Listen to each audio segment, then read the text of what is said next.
এই হাদিসটা শুনে আমার কাছে খুবই খারাপ লাগছে। যে ভাই-বোনের সম্পর্কটা নাকি এই দুনিয়াতেই সীমাবদ্ধ।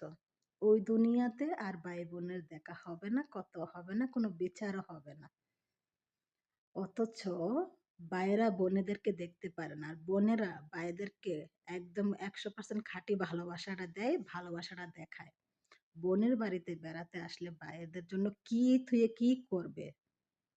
যা আত্মহারা হয়ে যায় আনন্দে। অথচ ভাইয়ের বাড়িতে বেড়াতে গেলে বোনেরা মুখ কালা করে রাখে। ভাইয়ের বউরা দেখতে পারে না।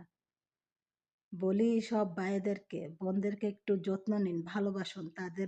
তাদের খোঁজ খবর নেন। ভালো লাগবে। সীমাবদ্ধতা ভাই-বোনের সম্পর্কটা শুধু এই দুনিয়া অবধি। আবার এই কথাটাও শুনছি, যখন ভাই-বোনের কথা বলে তখন নাকি দুনিয়াটা স্তব্ধ হয়ে যায়, থমকে যায়। এই কথাটা আমার কাছে খুবই ভালো লাগছে।